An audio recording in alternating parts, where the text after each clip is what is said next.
Did you know there was a little known program for The Sims 1 that allowed you to make custom faces and heads for the game?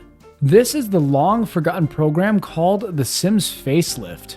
I got it up and running, and we're going to be making some faces and put them into the game and see them in action. And when I first opened this up, this was very confusing to navigate and use, but it's actually so simple that it was difficult to use. So let me explain. But it gives you a description. It says you can create an entire neighborhood of custom made Sims with Facelift, which is pretty cool, especially considering the time. And if you're still a fan of Sims 1, hey, this might be a good program for you. Create friends, strangers, celebrities, grandma and grandpa, even yourself.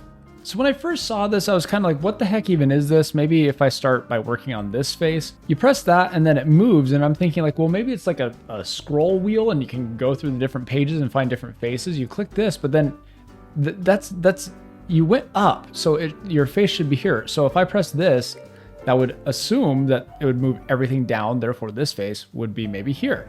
You press that, and it's yeah. So I'm like, what the heck is even happening? Well, what you do is you choose the face that you want. It puts it in the center, and then it re-randomizes and regenerates face options for you. And if you don't like any of the options, you can reset your faces, and then you can just keep spinning until you find something that you like. It just automatically generates. You pick one, and that's when you start editing and working on it. So it has a bunch of different pre-made options. I'm not liking any of these so far.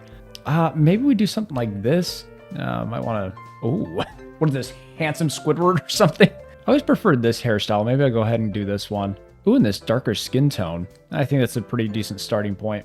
So this is your deform and blend option. This is your blend option, and this is your deform option. So the way it works is you have your face selected, and then you can select just the head, which does not include the hair. And if you press on the same face that you've got, it's going to take the exact existing face and then basically use these parameters and then modify the head, and you can get something a little bit more of what you're looking for.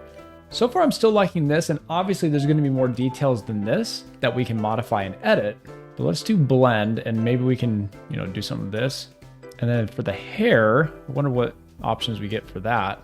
Darker hair. I got a darker hair. I mean, this kind of looks like me a little bit. Go back to head and then choose this. Do a lighter tone. And obviously you have the head and hair option where you can modify both, and it mixes everything up. But here's where the real fun begins, the fine tune. So I thought Sims 2 was the first of its kind where you can modify the faces in the Sims games. No, Sims 1, you could actually modify your face. Look at this. You could actually make legitimate custom faces with actual sliders. So this technology existed well before Sims 2 even came out. It just makes me wonder why they didn't launch this more prominently with the base game. You can rotate the head and go like this. Now, granted, there's not a ton of customization options here, but I gotta say, I'm pretty impressed with what I can do and work with considering the age of this game. Let's get the eyes in closer, shrink the eyes a little bit. Doesn't do a whole lot there, but a little bit of a little jaw action. And here comes the crimson chin. And the coolest part about this is we can now export this exact face and put it into our base game. We're gonna hit export. And this is something I found interesting as well. It doesn't matter how the face looks. It doesn't automatically categorize it for you. So if I wanted to make this a child's face with the dark skin, it would pop up there. I mean, it gives you creative control. So there's that. Subscribe.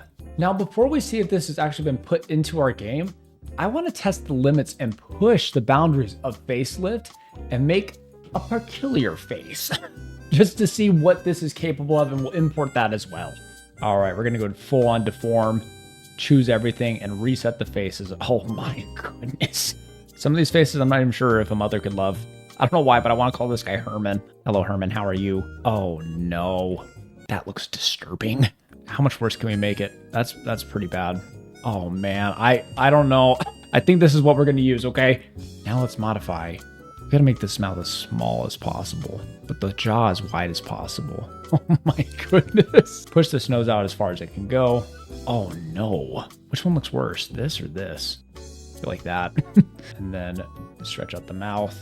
And now the eyes. The eyes are really important here. Ooh, smush that forehead. Beautiful. And I would like to make this the woman of my dreams. Dream gal. So as you can see here, we have the Sims 1 base game. Normally I play Complete Collection, but I just did an upload. Check it out after this one.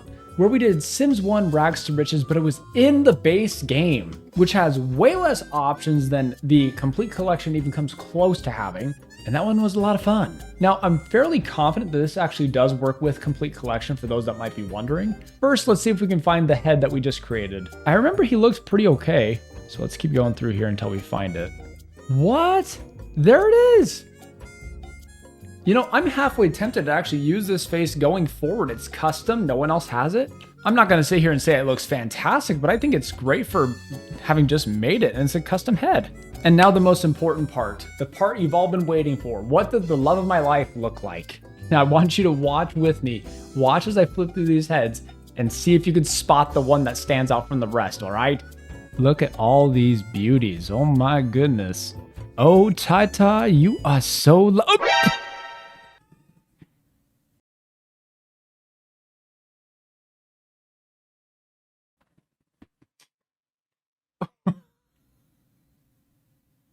She's got a great personality. Agatha, we're both Virgos, like long walks on the beach. Oh. So, Agatha, it's nice to live with you. Let's flirt with her. I like your beard, Agatha. Oh, stop it, you. Oh boy, let's go for the kiss. Oh, Agatha. Subscribe to the channel for the best content on the internet. She doesn't want to dance though, that's just too far.